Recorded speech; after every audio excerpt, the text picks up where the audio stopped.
ओम पूर्णमदः पूर्णमिदं पूर्णात् पूर्णमुदच्यते पूर्णस्य पूर्णमादाय पूर्णमेवावशिष्यते। ओम शांति शांति शांति। शंकरं शंकराचार्यं केशवं बादरायणं सूत्रभाष्यकृतौ वन्दे भगवन्तौ पुनः पुनः। ईश्वरो गुरुरात्मेति मूर्तिभेदविभागिने व्योमवद्व्याप्तदेहाय दक्षिणामूर्तये नमः। सदाशिवसमारम्भां शङ्कराचार्यमध्यमाम् अस्मदाचार्यपर्यन्तां वन्दे गुरुपरम्पराम्। श्रुतिस्मृतिपुराणानाम् आलयं करुणालयं नमामि भगवत्पादं शङ्करं लोकशङ्करम्।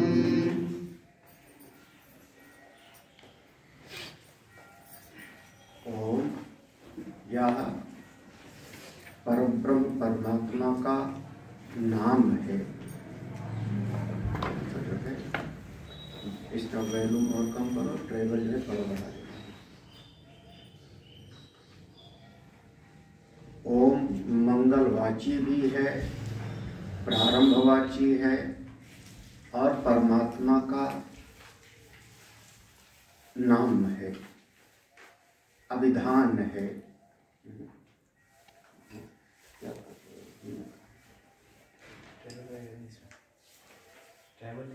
नहीं क्या क्या है?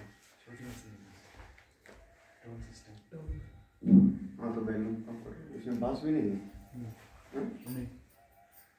तो वैल्यूम कम करो। कितने पे लगा रखा है इसको? ये 8 पे।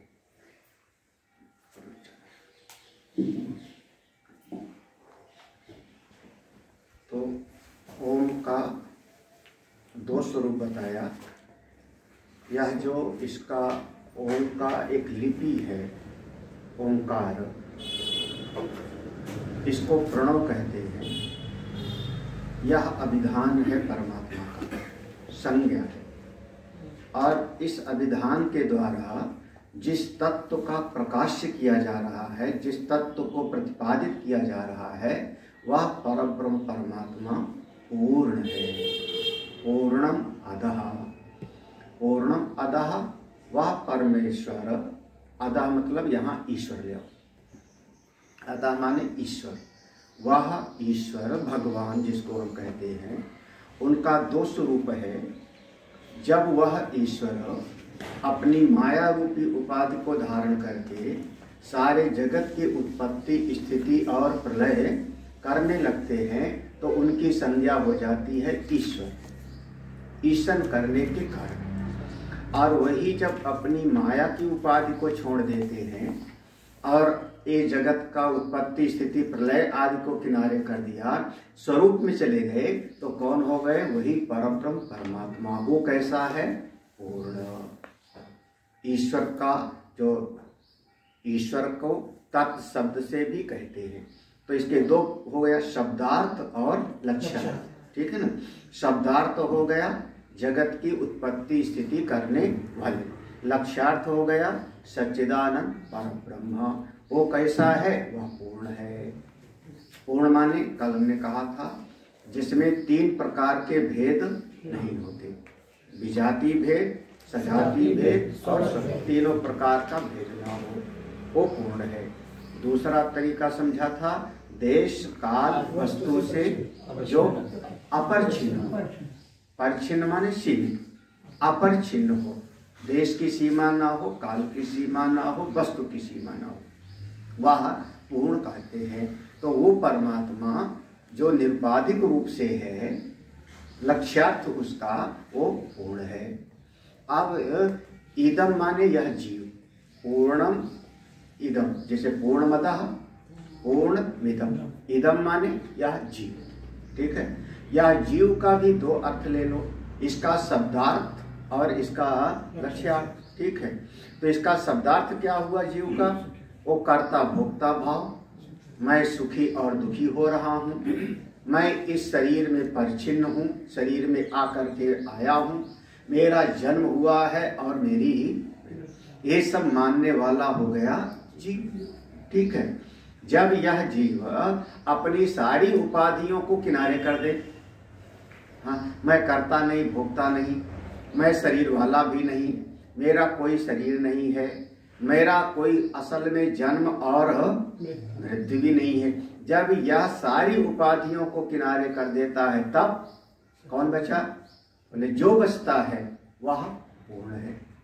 तो वो परमात्मा भी लक्ष्यार्थ की दृष्टि से पूर्ण है और जीव भी लक्ष्यार्थ की दृष्टि से पूर्ण। ठीक है, अब वह जो पूर्ण जिसको हम कहते हैं, वह पूर्ण, दो चीजें पूर्ण कभी नहीं हो सकती। पूर्ण माने पूरा का पूरा, और दो अगर है तो दो चीजें कभी भी पूर्ण नहीं हो सकती, क्योंकि पहली वाली दूसरे को सीमित कर देगी और दूसरी वाली पहले को सीमित कर देगी। इसको कहेंगे अन्योन अभाव। ए बी में नहीं है और बी ए में नहीं है, तो इसने इसको सीमा में डाल दिया, उसने उसको सीमा में डाल दिया। जैसे घट पट नहीं है और पट कपड़ा घट नहीं है, तो दो चीजें होगी तो कभी पूर्ण नहीं हो सकती। तो यह जो तत्पद से जो ईश्वर का जो लक्ष्यार्थ है वो, और जो जीव का लक्ष्यार्थ है वो दोनों असल में दो नहीं है बल्कि एक है। वह एक ही परब्रह्म परमात्मा है, इसलिए वह कैसा है? पूर्णम, वो पूर्ण है, वहां कोई भेद नहीं, वो पूर्ण परमात्मा, वो पूर्ण है। ठीक है, ये दो शब्द का। अब हेतु बताते, आगे का जो प्रसंग है हेतु। पूर्णात् पूर्णम उदच्यते, पूर्णात् माने पूर्ण से, पूर्णम पूर्ण ही, उदच्यते यानी उत्पत्ति होती है। यह जो पूर्ण से पूर्ण की उत्पत्ति होती है, यानी पूर्ण से पूर्ण बना। कैसे बना? तो अगर पूरा है तो उस पूरे में से पूरा ही पूरा बना, तो यहाँ परिणाम नहीं हो सकता। अब एक यहीं पर हम लोग विचार कर लेते हैं, बाद में सीखने। जैसे कई बार हम लोग दृष्टांत देते हैं कि जितना घड़ा कुल्हड़ सकोरा है वो सब मिट्टी से बना, जितने आभूषण हैं वो सब के सब सोने से बने। ये दृष्टांत हम लोग बार बार देते हैं ना, चाहे वह हार हो, केयूर हो, कोई भी, उसका नाम रूप को बना किस्सा सोने से। लेकिन जब सोने से बनेगा तो वो सोना जितना था, 1 किलो, 10 किलो, 1000 किलो, उस सोने में से अगर 1 तोला लेकर के हमने हार बनाया तो सोने में कमी तो हो गई ना। जो मिट्टी थी उस मिट्टी में से अगर हमने थोड़ी सी मिट्टी लेकर के घड़े को बनाया तो वो जितनी मिट्टी थी उसमें से थोड़ा सा तो कम हुआ कि नहीं हुआ? तो क्या ऐसे उस परमात्मा में हो जाएगा? अगर उस परमात्मा से सारा का सारा जगत बना, उस परमेश्वर से सारी सृष्टि बनी, तो जैसे मिट्टी से घड़ा कुल्हड़ सकोरा इत्यादि बना, ऐसे उस परब्रह्म परमात्मा से अगर बनेगा तो उसमें थोड़ी तो कमी हो जाएगी ना। तो ये पूरा ध्यान रखना। जब ये दृष्टांत दिया जाता है मिट्टी और घड़े का, सोने और आभूषण का, उस समय दृष्टांत बताता है ईश्वर को। वो दृष्टांत ईश्वर को बताएगा, वो ब्रह्म को नहीं। जो हमने कहा था ना, दो है ना, एक उसका वाच्यार्थ और एक उसका लक्ष्यार्थ। तो ईश्वर कौन है? जगत का कारण है। ईश्वर जगत का कारण है। तो जैसे मिट्टी ही घड़े में समाई होती है, मिट्टी से बना मिट्टी ही उसमें समाया हुआ है, जब घड़ा टूट जाएगा तो लीन हो जाएगा किसमें? मिट्टी। तो ये दृष्टांत सारे जगत का कारण ईश्वर है, ब्रह्म कारण नहीं। ब्रह्म कारण नहीं होता। वो कैसा है जिसको यहाँ पूर्ण कह रहे हैं, वो अधिष्ठान है। सारा का सारा जगत उस पर अध्यस्त है। पूर्ण से पूर्ण की उत्पत्ति होती है कैसे? जैसे दृष्टांत समझना। दृष्टांत क्या होगा? रस्सी और सर्प का। रज्जौ यथा हेर ब्रह्म। अब यहां पर एक दृष्टांत ब्रह्म के लिए आता है। मिट्टी घड़े का दृष्टांत ईश्वर के लिए आता है, और रस्सी और सर्प का दृष्टांत ये सीधे ब्रह्म के लिए आता है। हाँ, तो जैसे रस्सी पड़ी हुई है और उस रस्सी के ऊपर हमने सर्प की कल्पना किया, तो वहां सर्प भी पूरा है और रस्सी भी पूरी।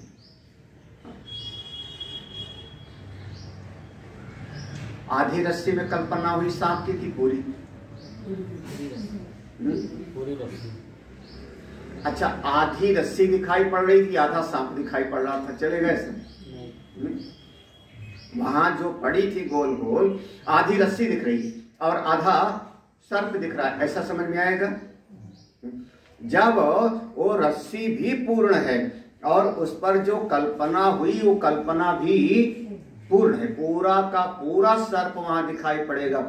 जिस समय आपने रस्सी पर सर्प की भावना आरोपित कर दी, तो उस समय पूरी चित्तवृत्ति होगी कि ये जो है सर्प ही है।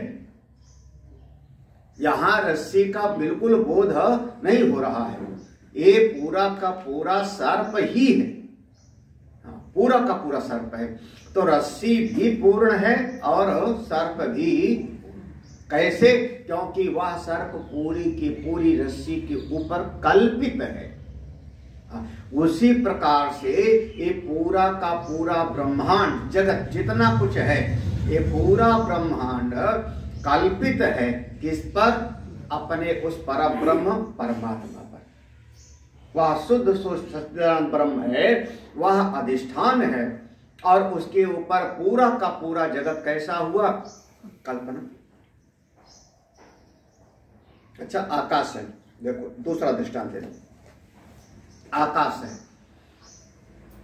आकाश में नीलिमा का हमको भ्रम हुआ। कितने आकाश में? आकाश में हमको नीलिमा दिखाई पड़ी। कितने अंश में? अरे नीलिमा कहीं सूर्यास्त हो रहा होगा तो लालिमा दिख लो, जो भी समझ लो। कितने अंश में दिख रहा है नीलिमा का भ्रम? आप कहो इतना तो हमको आकाश नीला दिख रहा है और बाकी आकाश हमको शुद्ध दिखाई पड़ रहा है। हाँ, हमने आकाश को देख लिया, साफ साफ देख लिया। ऐसा जल्दी आपको समझ में ही नहीं, क्योंकि जब नीलिमा का भ्रम होगा तो पूरे के पूरे आकाश में भ्रम हो गया। तो आकाश भी पूर्ण है और उस पे जो भ्रम हुआ नीलिमा का, वो भी पूरे के पूरे आकाश में हुआ। ठीक है, दो दृष्टांत से समझे, रस्सी सर्प और आकाश का नीलिमा। तीसरा दृष्टांत समझ लो, हमारा मन है, मन हमारा है। हम सपने में चले गए, हमने जाकर के सो गए और हमको सपना आने लगा। सपना जिस समय दिखाई पड़ रहा है उस समय पूरा का पूरा सपना दिखाई पड़ता है ना। ऐसा थोड़े लगता है कि आधा तो सपना देख रहे हो और आधा जग रहे हो। हाँ, एक तरफ से ऐसा आवे कि हाँ हाँ सपना देख रहा हूं, और फिर ऐसा भी आवे कि नहीं नहीं ये सारा का सारा झूठा है, मैं सपना देख रहा हूं। ऐसा होता तो नहीं मेरे ख्याल में। हाँ, क्या होता है? फिर सपने नहीं देख रहे हैं, वो कल्पना है। स्वप्न फिर नहीं देख, उसको स्वप्न नहीं कहते हैं। वो फिर अगर कभी कभी ऐसा होता है कि हाँ ये सपना था, सपना देख रहा हूं, तो उस समय स्वप्न से निकल आए हैं। उस समय पर अभी पूरी तरह से बिस्तर छोड़े नहीं हैं, होश नहीं है, लेकिन अब वहां बुद्धि जागृत हो चुकी है। अब वहां पर स्वप्न पूरी तरह से नहीं। जिस समय स्वप्न देखोगे आपको लगेगा पूरा का पूरा मैं सपने में हूं, और जब सपना टूट गया तो पूरा का पूरा गया। सपना दिखा तो पूरा का पूरा, और सपना टूटा भी तो पूरा का। तो ये सारा का सारा जगत जितना कुछ है नाम रूपात्मक जगत, जगत का शब्द प्रयोग किया था अभी बृहदारण्यक उपनिषद में, नाम रूप और तीसरा 3 शब्द बताया था जगत को, नाम रूप कर्माख्यम इदम जगत। ये सारे जगत को 3 शब्द से, नाम रूप कर्ममय है ये पूरा का पूरा जगत, जिसमें नाम है, एक रूप है और कुछ न कुछ कर्म है, क्रिया होती है, उसी को हम कहते हैं जगत। नाम रूप कर्म, चाहे ब्रह्मा से लेकर के चींटी तक का रूप है, एक नाम है और कुछ न कुछ क्रिया करती है। चींटी काम करती है, गुबरैला काम करता है, पेड़ काम करते हैं, दूसरे चीज सबका सब। तो नाम रूप कर्ममय जो जगत है, ये सारा का सारा जगत उसी परम ब्रह्म के ऊपर कल्पित है। तो यहां पर जो कहा पूर्णात पूर्णम, पूर्णात पूर्णम, क्या है? उच्यते ना, वहां पर है ना उच्यते, तो उसको समझ लो उद्दृच्यते, उससे उत्पन्न होगा, उससे उत्पन्न हुआ, पूर्ण से पूर्ण ही उत्पन्न हुआ। तो इसको ऐसा समझना पड़ेगा कि पूर्ण से पूर्ण की उत्पत्ति हुई, तो उसको लिए कहा उद्दृच्यते। उद्दृच्यते माने उसमें से पूरा का पूरा उत्पन्न होता है, जैसे उदित होता। आप कहते हैं सूर्य उदित हुआ, हाँ, तो उद्दृच्यते। उच्यते का एक अर्थ होगा कहा जाता है, ठीक है ना। पूर्णात पूर्णम उच्यते नहीं है, उदच्यते। हाँ, गड़बड़ में बोला।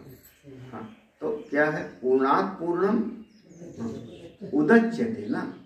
अगर उच्यते बोलोगे तो गलत हो जाएगा ना, तो सुधारो, गलती मत बोलो। उदच्यते, उदच्यते माने उद्दृच्यते, उसमें से जैसे उदय होता है ऐसे उस पूर्ण परमात्मा से ये पूरा का पूरा जगत उत्पत्ति होती। उत्पत्ति माने कल्पित है, विवर्त है, परमात्मा अधिष्ठान है और सारा जगत उसके ऊपर अध्यस्त है, कल्पित है। ठीक है, ये हो गया पूरा का पूरा।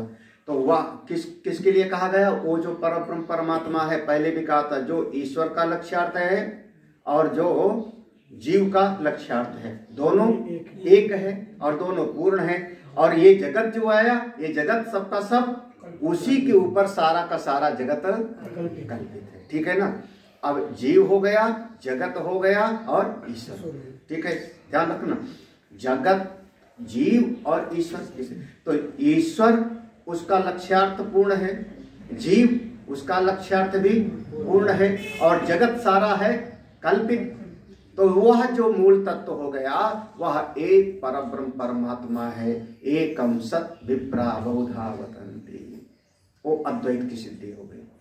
वही तत्व वो शुद्ध परमात्मा का जगत हो गया कल्पित। आपका जीव का शब्द का शब्दार्थ अलग हो गया, लक्ष्यार्थ तत्व हो गया। ईश्वर का भी शब्दार्थ अलग हो गया, लक्ष्यार्थ तत्व हो गया। वह तत्व की दृष्टि से देखो तो सब का सब एक ब्रह्ममय, सब पूर्ण ही है और कुछ भी नहीं है। अब देखो फिर कहते हैं नहीं, हमको तो ये जगत दिखाई पड़ रहा है, हमको तो ये नाम रूप जगत दिखाई पड़ रहा है, जो है ये सब का सब दिख रहा है, ये सब का सब दिख रहा है। तो कहा पूर्णस्य पूर्णम आदाय। अरे इस नाम रूप के जगत में से, पूर्णस्य माने पूरे के पूरे जगत में से, पूर्णम आदाय, पूरा का पूरा निकाल लो। जो आपको ये पूरा का पूरा जगत दिखाई पड़ रहा है, हम कहते नहीं हमको तो दुनिया दिख रही है ना। आपकी बात को कहां तक माने, संसार तो हमको दिख रहा है, हम ना नाम रूप दिख रहा है, हमको व्यवहार करना पड़ता है, काम करना पड़ता है। तो ये जो नाम रूप का जगत दिखाई पड़ रहा है, आपको पूरा लग रहा है? बोले हाँ। तो कोई बात नहीं, पूरा लग रहा है तो इसमें से पूरा का पूरा आप किनारे कर दो।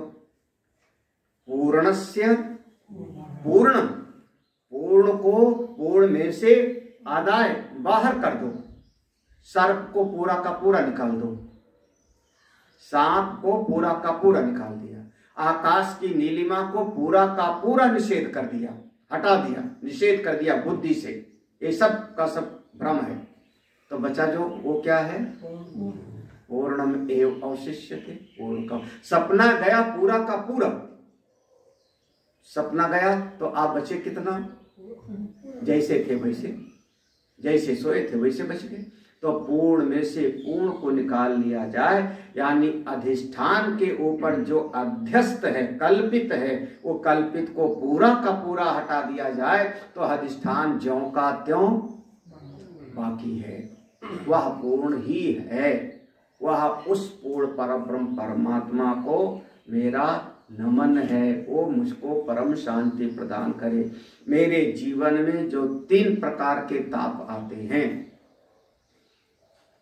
भौतिक, दैविक और आध्यात्मिक, वो तीनों प्रकार के ताप की शांति हो, इसलिए 3 बार शांति शांति शांति ऐसा पाठ किया गया।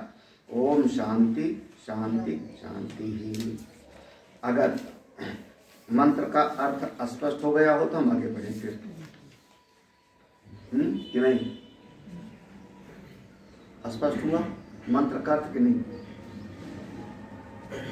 अभी भी संशय है कोई? अभी भी संशय है कोई? क्या हुआ? कोई संशय है? पहला शब्द देखो, बिल्कुल शब्दार्थ देखो। पहला पूर्णम अधः, यह ईश्वर के लिए हो गया। ईश्वर का 2, एक उसका व्यवहारिक रूप शब्दार्थ है ना, और दूसरा उसका लक्ष्यार्थ। लक्ष्यार्थ की दृष्टि से परब्रह्म पूर्ण है। पूर्णम इदम, इदम माने या जीव, जीव कैसा हुआ? 2 हो गया। एक उसका शब्दार्थ हो गया कर्ता भोक्ता, दूसरा लक्ष्यार्थ हो गया सच्चिदानंद ब्रह्म। ठीक है, वो पूर्ण है। ठीक है, तो जो 2 पूर्ण नहीं हो सकता, तो वो ब्रह्म जो पूर्ण है और ये जो ईश्वर पूर्ण है और जीव पूर्ण है, तो यानी वो जो लक्ष्यार्थ की दृष्टि से दोनों क्या हो गया? एक हो गया, है ना। एको हम द्वितीयो नास्ति भावा, ये रावण बोलता था।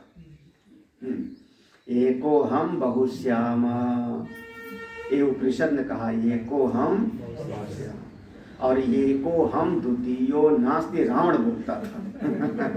मैं अकेला ही हूँ, मेरे जैसा दुनिया में और कोई हुआ नहीं। चलो, तो देखो पूर्णमतः पूर्णमिदम हो गया। तो ये जगत जितना है वो, तो कहा ये जगत जितना दिखाई पड़ रहा है पंच भौतिक, ये उसी पूर्ण से उत्पन्न हुआ है। उत्पन्न कैसे हुआ है? मिट्टी से घट के जैसे नहीं, दूध से दही के जैसा नहीं। उत्पन्न कैसे हुआ है? रस्सी पर सर्प। ठीक है, तो जैसे सर्प पूरा का पूरा दिखाई पड़ता है और रस्सी भी पूरी की ही पूरी है, तो पूर्ण से पूर्ण की उत्पत्ति हुई। अधिष्ठान के ऊपर कल्पित है, और अगर कल्पित को हटा दिया जाए तो जैसे रस्सी ज्यों का त्यों अपनी महिमा में है। सर्प की बुद्धि हट गई, सर्प गायब, प्रकाश आया तो रस्सी पूरी की पूरी।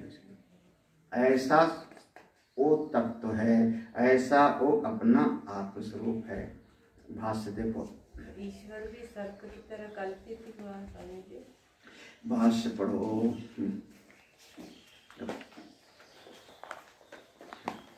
उपनिषद शब्द का अर्थ तो हमने बताया था पहले भी बृहदारण्यक में। उप नी सत याद है ना। उप माने समीप, नी माने निश्चय, सद माने विसरण, गति और अवसाधन। ठीक है ना, ये पढ़ाया था, विसरण, गति और अवसाधन। कठोपनिषद में भी पढ़ाया था। तो उपनिषद शब्द का अर्थ तुमको फिर से कर। ईशावास्यम, इत्यादयो मंत्राः कर्मसु अविनियुक्ताः तेषाम् अकर्मशेषस्य आत्मनो याथात्म प्रकाशकत्वात्। ईशावास्यम इति आदयः, आगे का जो उपनिषद शुरू होगा तो उपनिषद का पहला शब्द है ईशावास्यम, ठीक है ना। तो ये जो ईशावास्यम शब्द से आगे का आदयो मंत्र, आगे का जो उपनिषद प्रारंभ होगा, जो मंत्र आगे कहे गए हैं, कुल मंत्र कितने हैं? 19। ब्रह्म में क्यों पढ़ते हो? 19 की 20 की 18, वो बता मिला करके 19 है। हाँ इसलिए जो है तो हाँ, तो ईशावास्यम से लेके इति आदयः, आगे के जितने मंत्र हैं वो सब का सब कर्मसु, संधि विच्छेद करना, कर्मसु धन अविनियुक्ताः, उनका कर्मों में विनियोग नहीं है। आगे ये जो 18 मंत्र आएंगे उपनिषद के, इनका किसी कर्म में विनियोग नहीं है।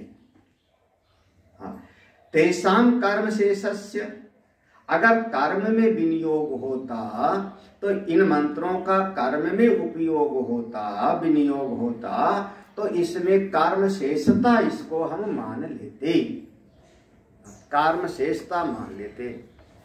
नहीं समझाया ना? हाँ नहीं समझाया। जो हमारे वेद की ऋचाएं हैं ना, वेद की जितने ऋचाएं हैं, वेद के मंत्रों का किसी न किसी कर्म में उसका उपयोग होता है। हमारे एक आचार्य ने कहा, महर्षि जैमिनी ऋषि ने, कि आम्नायस क्रियार्थत्वात् अनर्थक्यम अतदर्था नाम, जिस मंत्र का किसी कर्म में उपयोग नहीं है वो मंत्र स्तुति मात्र है, प्रशंसा मात्र है, उस पर बहुत ज्यादा ध्यान नहीं देना चाहिए। तो उन्होंने ऐसा कहा। तो उनका कहना है ये जो देखना भाव क्या है कि ये यजुर्वेद का 40वां अध्याय है, अंतिम अध्याय। यजुर्वेद 40 अध्याय का है, जो संहिता भाग है जो तुम लोग पढ़ते रहे होंगे, 40 अध्याय का है। तो 40 अध्याय में पहले 39 अध्याय जो चला गया है, 39 39 अध्याय वो कर्म कांड का प्रतिपादन करता है। एक 40वां अध्याय ज्ञान कांड का है, ब्रह्म विद्या का प्रसंग है। तो दोनों में क्या, जैसे आप देखो क्या है, बचपन में नींद आ रही क्या, जमाई क्यों आ रही थी, समझ में नहीं आ रहा, इतना सरल करके तो पढ़ा रहा हूं।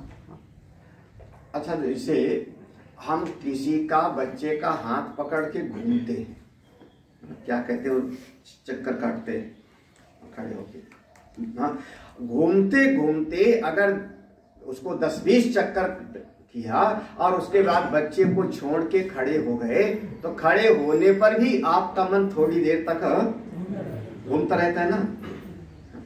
तो वैसे 39 अध्याय तक अगर किसी ने कर्म को पढ़ा है, कर्म की बात सुनी है 39 अध्याय तक, और अब 39वें अध्याय के बाद में कर्म का विभाग समाप्त हो गया, 40वां अध्याय ज्ञान का है, तो भी वो सुनने वाले के मन में आता है कि अगले वाले मंत्र भी कर्म के विषय वाले ही होने। हाँ, इसको कहते हैं कर्म में विनियोग। जैसे गायत्री मंत्र है, तो गायत्री मंत्र में उसके जप में विनियोग पढ़ते हो, विनियोग होता है ना, जो भी मंत्र होगा उसमें विनियोग पढ़ते हो। इस कर्म में हम इसका उपयोग करने जा रहे हैं। आरती के लिए ये वाला मंत्र, भोग लगाने के लिए ये वाला मंत्र, यज्ञ में आहुति दे रहे हैं तो अमुक मंत्र, फिर जमाई लिया, जमाई मत लेना। हाँ, अभी कल क्या कर रहा था, कल ही नवग्रह के लिए अलग अलग लकड़ी ढूंढ रहा था ना, क्यों? और अलग अलग मंत्र हैं।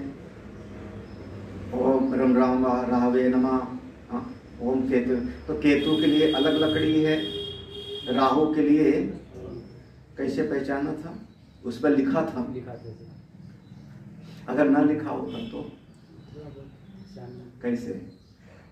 एक में जो है वो पीपल की लकड़ी होगी, एक में गूलर की लकड़ी होगी, एक में ये शतार्क की लकड़ी होगी। कैसे पहचाना? कैसे? तो आप लोगों को तो लिख दिया है ना, अब लिखने वाला सही है कि गलत है कि पता नहीं उसका, भगवान जाने, यही ना।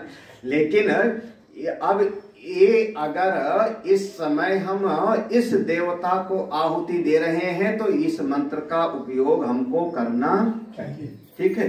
तो इसका नाम क्या हुआ कि ये वाला मंत्र इसका विनियोग हो गया इस कर्म में। अरे यहाँ तक कि अगर शत्रु मर जावे, ये मन में कामना है, तो शत्रु के मर जाने के लिए भी एक मंत्र है। तो उस मंत्र का विनियोग किसमें हो गया? शत्रु के विनाश करने के लिए। अरे धनम देहि, रूपम देहि, जयम देहि, यशो देहि, दुष्यो दुष्यो दुष्यो जय, ऐसे है ना, दुष्यो दुश्मन को।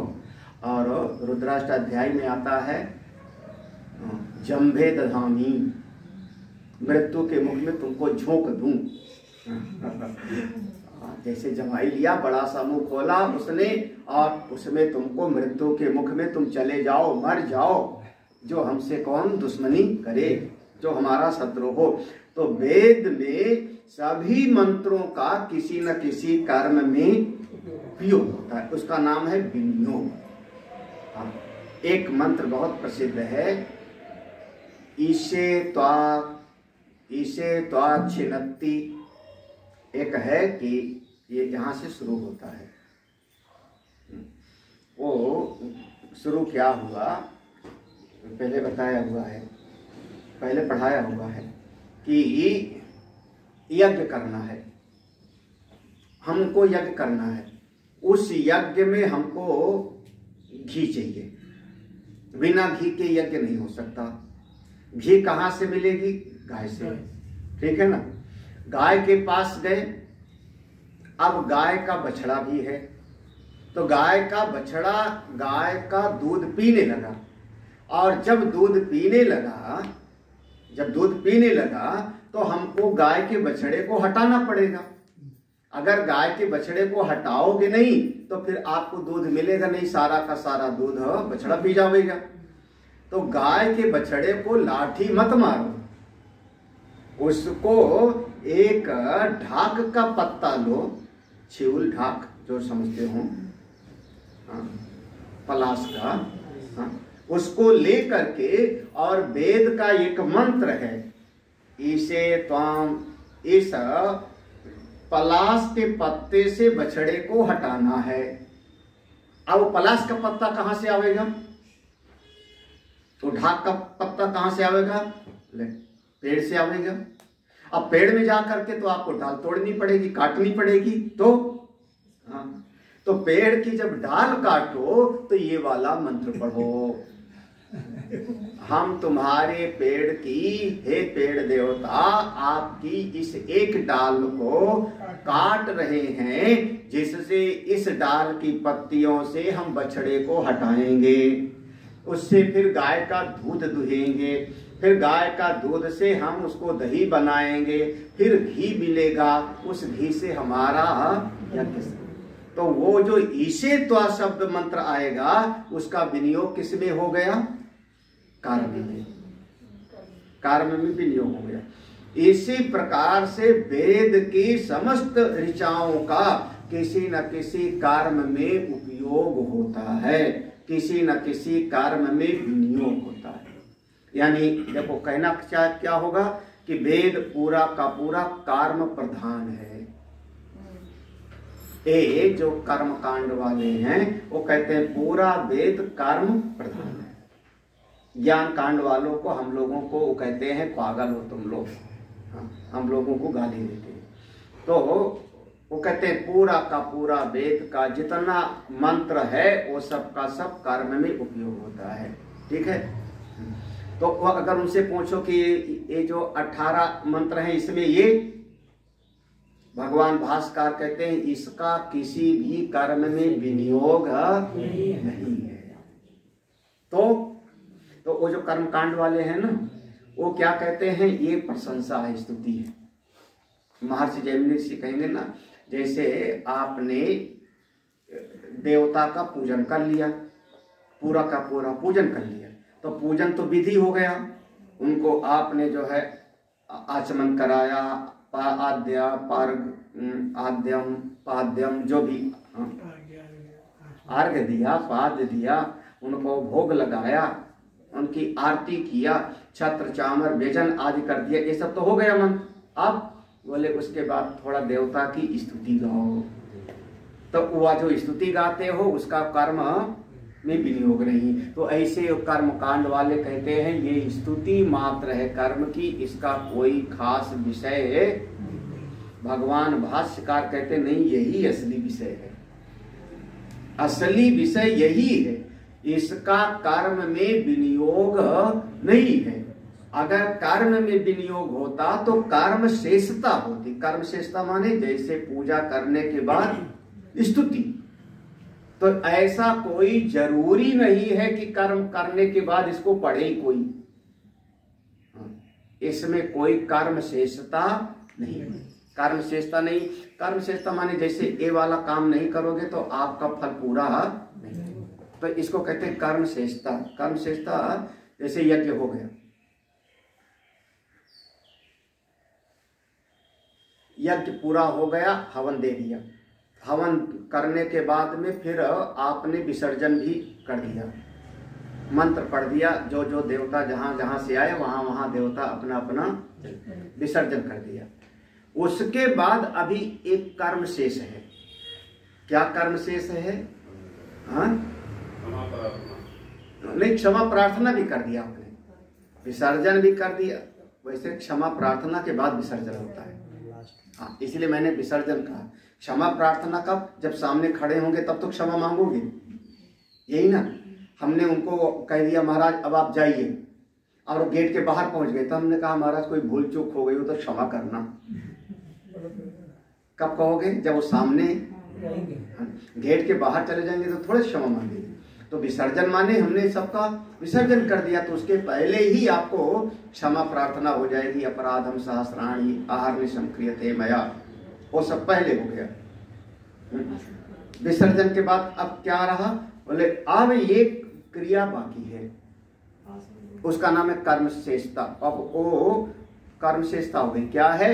सब सामग्री इकट्ठा करो, यजमान लोग, यजमान जो हो हवन आदि की सामग्री इकट्ठा कर लो और लेकर के कहीं पर तीर्थ नदी आदि में जाओ, मिल करके वहां जाके उसको प्रवाहित कर दो और स्नान करके वापस आओ। नाम क्या होगा? आवभृतम स्नान। आवभृतम क्या हो? नहीं कराया? आवभृतम स्नान। आवभृतम माने पूरा का पूरा। अच्छा, जैसे इस बार ले गए थे कि नहीं जो अपने लोगों को, यजमानों को गंगा जी आखिर में वेद जी वगैरह जो यजमान गए थे ना, जल कहाँ से लाए थे? गंगा जी से। तो वहां पर जाके फिर तो इस यहाँ विसर्जन हो गया, देवता का आवाहन किया, उनका विसर्जन हो गया। उसके बाद अभी एक कर्म शेषता है कि जाकर के प्रवाहित करो और वहां पर स्नान करो, और उसके बाद अब आपका पूरा का पूरा हो गया। तो उसको कहते हैं क्या हो गया? कर्म शेषता। सही से बोलूं, सब्जी खरीदना है, बिल्कुल सही। भोजन बनाना है, बिल्कुल सही तरीके से बनाना है, कम भी ना हो और ज्यादा भी ना हो। किसके लिए? बोले भूख की निवृत्ति हो। भूख की निवृत्ति, इसके लिए ना भोजन, ठीक है ना। भोजन खरीदा, उसको बनाया, सबको बिठा करके आपने परसा, उसके बाद सबने भोजन कर लिया, तो आपका प्रयोजन तो पूरा हो गया। प्रयोजन पूरा हो गया ना। प्रयोजन क्या था? भूख की निवृत्ति। तो प्रयोजन तो पूरा हो गया, तो कर्म पूरा हो गया। अब कुछ बाकी है कि नहीं?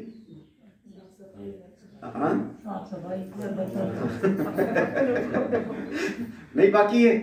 बर्तन नहीं साफ करोगे अपना। आपका जो प्रयोजन था वो पूरा हो गया। क्या प्रयोजन था? भूख की निवृत्ति।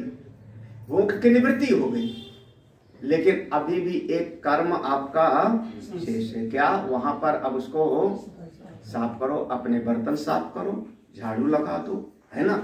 उसी प्रकार से इस जगत में जितने भी कार्य होते हैं उनमें कर्म में एक शेषता होती है। अब मैंने दृष्टांत से समझा दिया, अब आगे अपने आप समझ। भगवान भाष्यकार कह रहे हैं ईशावास्यम इति आदयो मंत्रा, ये जितने बाद के मंत्र हैं, कर्मसु अविनियुक्ता, इनका कर्म में विनियोग नहीं है। अगर कर्म में विनियोग होता तो तेषाम कर्म शेषस्य, तो उनमें कर्म में विनियोग होता तो कर्म शेष होता, तो कर्म शेष होता, विनियोग होता तो कर्म शेष होता। यानी आप बाद में जैसे जैसे कर्म में विनियोग होता ना, तो कहना पड़ता कि बाद में इसको पढ़ लेना, अगर नहीं पढ़ोगे तो आपको पूरा फल नहीं मिलेगा। ऐसा नहीं है, तो कर्म शेषता नहीं है।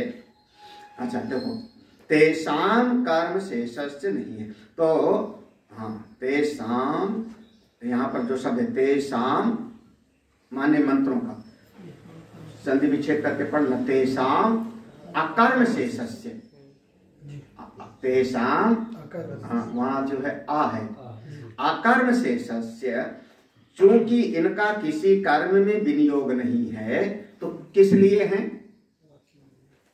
तो ये काय के लिए लिखे गए हैं? हाँ, तो तेषाम अकर्म शेषस्य, जिनका कर्म में इनका विनियोग नहीं है, वो मंत्र क्या है? आत्मनः याथात्म्य, अपने आत्मा के याथात्म स्वरूप का प्रकाशन करना ही इनका प्रयोजन है। प्रकाशकत्वात्, अपने आत्मा के वास्तविक स्वरूप का प्रकाशन करना इनका प्रयोजन है। किसी कर्म में लगाना इन मंत्रों का प्रयोजन नहीं। ठीक है।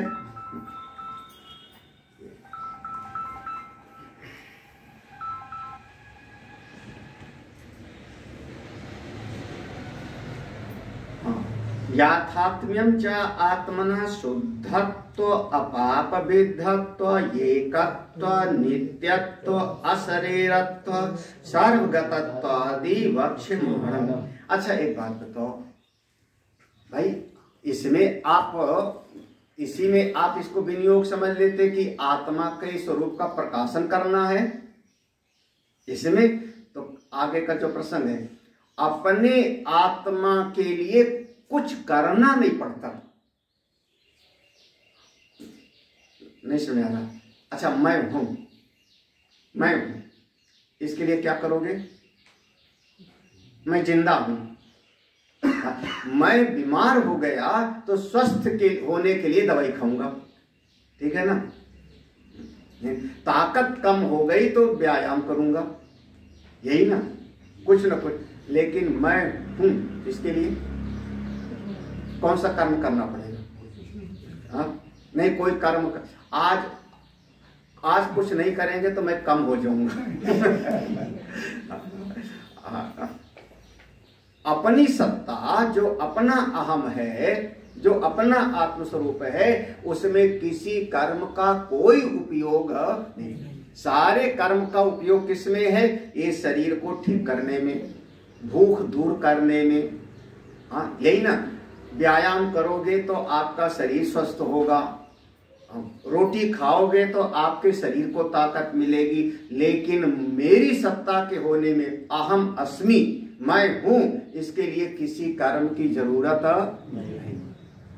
अच्छा आप अपने आप को जान रहे हो कि नहीं? मैं हूं और मैं अपने आप को जानता हूं, जी मैं तो हूं, जान रहे हो कि नहीं? नहीं जान रहे हैं? हाँ, नहीं जान रहे हैं? हाँ। अरे यथावत नहीं जान रहे हो। जैसा अपना आत्मा का स्वरूप है सच्चिदानंद आत्मा, वो नहीं जान रहे हो।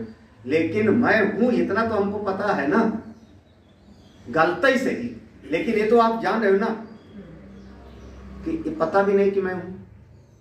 हाँ? ऐसा तो हो नहीं सकता। मैं हूं, मैं अपने आप को जानता हूं, मैं अपने आप से अतिशय प्रेम करता हूं। इसके लिए किसी कर्म की जरूरत किसी कर्म की। अपना आत्मा अच्छा कैसा है? जिस आत्मा का प्रकाशित करना, जिस आत्मा के स्वरूप को बता देना, इन मंत्रों का प्रयोजन है। वो आत्मा कैसा? आगे 6 लक्षण हैं, एक एक लक्षण ध्यान से समझ। आत्मा का स्वरूप क्या है? तो कहते हैं देखो, याथात्म्यम च आत्मना, अपने आत्मा का याथात्म्य माने जैसा आज समझ रहे हो वैसा नहीं। अभी आज कैसा समझ रहे हैं? कर्ता भोक्ता, संसारी, जन्मने और मरने, ऐसा नहीं। याथात्म्यम, जो वास्तव में अपना आत्मा है, चा आत्मना, कैसा है? शुद्धत्व, अपनी आत्मा पूरी तरह से शुद्धत्व है। शुद्ध कहने का मतलब समझ लें। शुद्ध कहने का मतलब हुआ शुद्धो हम स्वभावतो न आगंतुकेनापि पापना विद्धा सर्वत्रेको शरीरा आकाशोपमा इति जानन न कटाक्षेण अपि कर्म वीक्षते। उसमें नहीं लिखा है, उसमें नहीं लिखा है। देखो, शुद्ध कहने का अर्थ ये हुआ कि जैसे जल है, जल है, जल तो शुद्ध है, लेकिन उसमें किसी बच्चे ने एक मुट्ठी मिट्टी मिला दिया। तो मिट्टी मिला दिया तो आपने कहा कि वो पानी जो है अब मटमैला हो गया ना। तो ये जो मटमैलापन है कहां से आया? आगंतुक है, बाहर से आया है, और बाहर से आकर के मिल गया तो पानी को भी उसने अशुद्ध कर दिया। ठीक है, वस्त्र आपका शुद्ध था, उसमें कीचड़ लग गया, बगल से गाड़ी गुजरी और गड्ढे में पानी था और कीचड़ का छींटा पड़ गया, पानी से आपका वस्त्र जो है मटमैला हो गया, खराब हो गया। तो आपका जो वस्त्र गंदा हुआ वो कैसा है? आगंतुक है, बाहर से आया ना। ऐसे अगर कोई कहे कि आपकी आत्मा उसमें आगंतुक आ गई, आगंतुक क्या? अविद्या, अस्मिता, राग, द्वेष और अभिनिवेश पढ़ाया था, 5 क्लेश। ये 5 क्लेश भी अपनी आत्मा में आगंतुक भी नहीं है, आत्मा में इनका कोई प्रवेश नहीं है। ये 5 क्लेश अंतःकरण में होते हैं, जीव में होते हैं, अपनी आत्मा में इनका कोई प्रवेश नहीं। इसलिए अपना आत्मा कैसा? शुद्धत्व, अपना आत्मा पूरी तरह से 5 क्लेश रहित। 5 क्लेश, अविद्या, अस्मिता, राग, द्वेष और अभिनिवेश पढ़ाया था, योग दर्शन में सुना होगा तो, है ना, कई बार पढ़ाया। तो आगंतुक भी नहीं है। आगंतुक भी अगर कहीं पर आता है, कहां तक आएगा? अंतःकरण, जीव तक। जो शुद्ध आत्मा है उसमें कोई क्लेश नहीं, वो परम शुद्ध है, वो ज्यों का त्यों है। महाराज, पहला लक्षण है, पहला लक्षण, अपनी आत्मा समस्त आगंतुक दोषों से भरे। वही है। अब सांप बड़ा काला काला हो गए, बड़ा जहरीला हो गए, जहरीला भी दिखाई पड़ रहा है, काला काला भी दिखाई पड़ रहा है, लंबा सा दिखाई पड़ रहा है, उससे रस्सी को कितना फर्क पड़ेगा? कुछ। हाँ, रस्सी ज्यों का त्यों अपने स्वरूप में है ना। इसलिए ऐसे अपना आत्मा, पहला लक्षण है शुद्धत्व। दूसरा लक्षण देखो, अपाप विद्धत्व, किसी भी पाप से अपना आत्मा कभी भी विद्ध नहीं होता।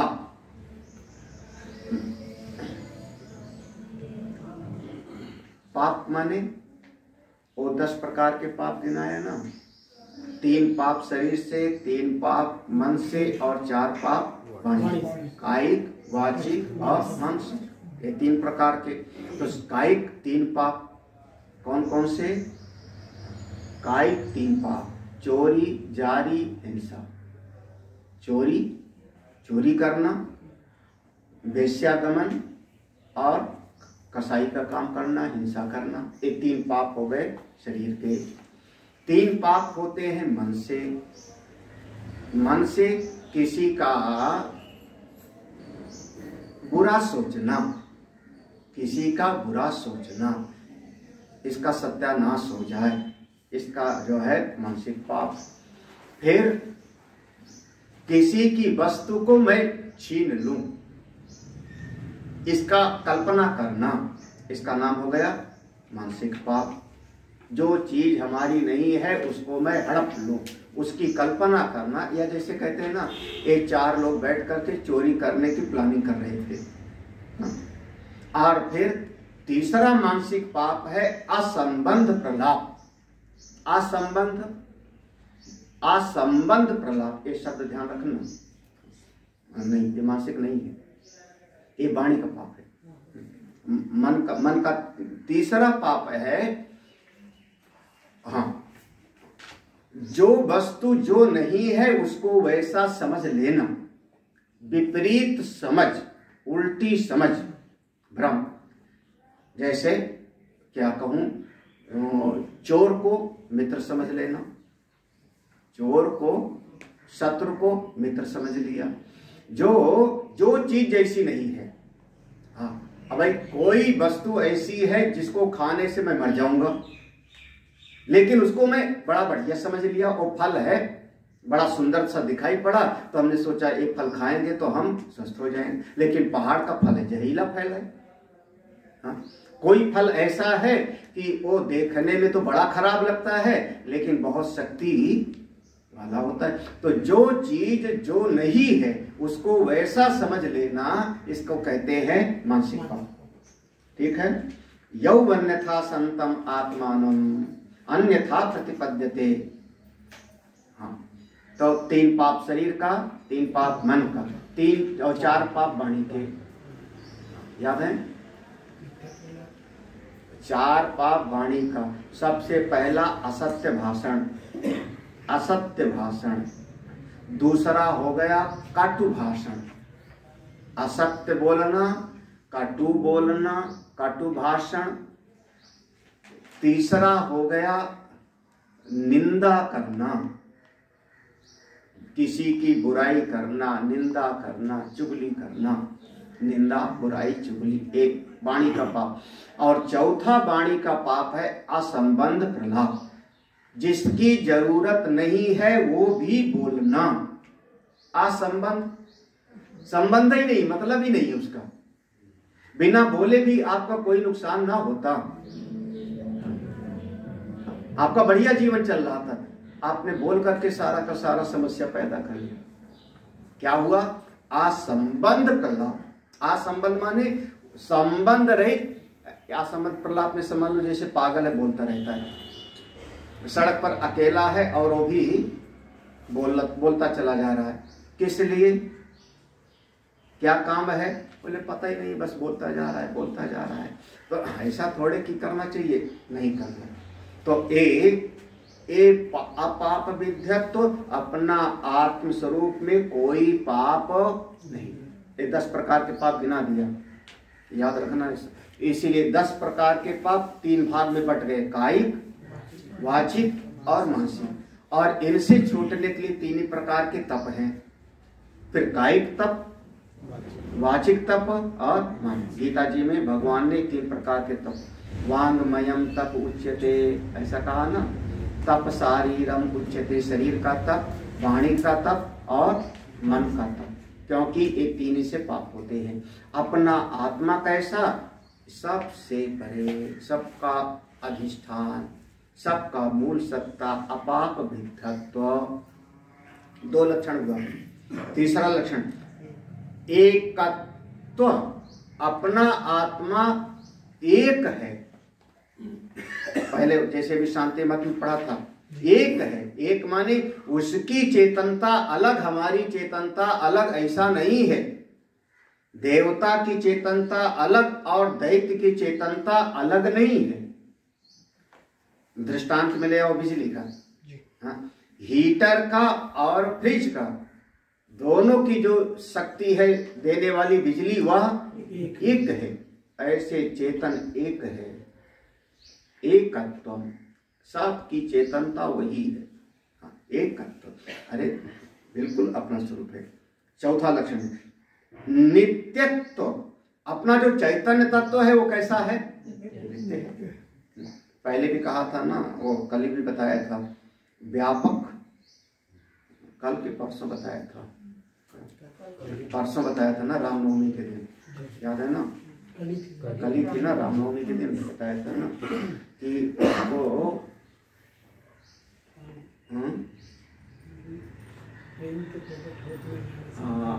हरि व्यापक सर्वत्र समाना, प्रेम ते प्रकट होई मैं जाना।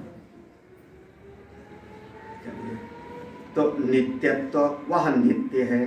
अच्छा, नित्य है यानी देखो, हाँ अब याद रखना, जो शुद्ध है, देखो एक दूसरे में हेतु मत भाव है इसमें। जो शुद्ध है वो कैसा? पाप से अविद्ध होगा, पाप उसको छू नहीं सकते। क्यों शुद्ध है? बोले पाप से छू नहीं सकता क्योंकि एकत्व है, तो सब में चेतन एक है। अब उसने जाकर के तलवार से पशु की हिंसा किया, पशु की हिंसा किया, उसका पाप उसके मन को छुएगा, उसके अंतःकरण को छुएगा, लेकिन उसकी आत्मा और हमारी आत्मा दोनों की एकत्व। जो अपना आत्मा है वो कैसा? नित्य है। और नित्य होने के कारण भाई कैसा है? जो जो रूप वाला होगा वो नित्य होगा, जिसका शरीर होगा वो कैसा होगा? अनित्य होगा। अगर वो नित्य है इसका मतलब वह अशरीरी है, अशरीरत्व। देखो अच्छा, फिर जो शरीर होगा वो कैसा होगा? एक देश में होगा, एक काल में होगा, है ना, देश काल वस्तु से परिचिन्न होगा। और जो अशरीरी है वो कैसा होगा? शरीर नहीं तो सर्वगतत्व, सर्वव्यापक है। 6 लक्षण आत्मा के, 6 लक्षण ध्यान में। हाँ, आत्मा कैसा? शुद्धत्व, अपाप विध्यत्व, एकत्व, नित्यत्व, अशरीरत्व, सर्वगतत्व। ये 6 लक्षण वाले जो आत्मा है वक्ष्यमाणम, उसका उपदेश देना है इस उपनिषद में। इसके लिए ये मंत्र हैं, इसलिए इन मंत्रों का किसी कर्म में विनियोग नहीं। क्योंकि देखो आत्मा कैसा? शुद्ध है, उसमें कोई पाप नहीं छू सकता। अगर पाप छूता तो फिर आपको उसका पुण्य की बात बतानी पड़ती, तपस्या आज बतानी पड़ती। पाप छू नहीं सकता, एक है, नित्य है, शरीर ही नहीं है, सर्वव्यापक है। तो ऐसे आत्मा में कोई दोष नहीं है। ऐसा शुद्ध स्वरूप आपका अपना स्वरूप है। इसलिए अपनी आत्मा की प्राप्ति के लिए किसी कर्म का कोई उपयोग नहीं। कर्म का उपयोग मन की शुद्धि के लिए होता है, अपने हृदय को शुद्ध करने के लिए होता है। आत्मा के स्वरूप को पाने के लिए किसी प्रकार का कोई कर्म का विनियोग नहीं है। अपने कैसा आत्मा का उपदेश करना है? ये 6 लक्षण वाले आत्मा का उपदेश करना है। हाँ, ये 6 लक्षण आत्मा के याद रख लेना, बढ़िया रहेगा। गीता में जो बताया, हाँ, गीता में जो बताया क्या आत्मा के लक्षण न जायते मृत्यु, उसमें गीता में चीज बताया है। तो वहाँ ये 6 पूरे नहीं, वो कठोपनिषद का है। 6 है वहाँ, शुद्ध नहीं है। हाँ, तो वो कठोपनिषद का मंत्र है, गीता जी में लाए हैं। तो गीता जी में भी है, कठोपनिषद का मंत्र है, न जायते मृत्यते वा कदाचित। नायम भूत्वा भूतिका, कठोपनिषद में है विपश्चित, न जायते मृत्यते वा विपश्चित नायम भूत्वा भविता। तो वहाँ पर थोड़ा सिद्धांत ऐसा है कि आत्मा का जन्म नहीं, मृत्यु नहीं। आत्मा का कोई कार्य नहीं, आत्मा का कोई कार्य नहीं। ना अयम भूत्वा, ये किसी से पैदा नहीं हुआ और इससे भी कुछ पैदा नहीं, तो कार्य कारण से वो परे, वहाँ ऐसा समझाया है। जन्म मृत्यु के परे, कार्य कारण के परे। तो इस प्रकार से अजो नित्यः शाश्वतो अयम पुराणः, 4 लक्षण हो गए। अजा, नित्य और पुराण, ये ऐसा आत्मा है। हाँ, शरीर के मरने पर भी वो मरता नहीं। यहाँ आत्मा का शुद्ध 6 लक्षण बता दिया, ये आपको आगे भी कहना होगा। अपने आत्मा का शुद्ध स्वरूप, शुद्धत्व, अपाप विद्यत्व, एकत्व, नित्यत्व, अशरीरत्व, सर्वगतत्व, ये 6 लक्षण। ऐसा अपना आत्मा है, उसको समझाना है, इसी के लिए उपनिषद है। ओम पूर्णमदः पूर्णमिदं पूर्णात् पूर्णमुदच्यते पूर्णस्य पूर्णमादाय पूर्णमेवावशिष्यते। ओम शांति शांति शांति। ओम श्री गुरुभ्यो नमः। हरि ओम।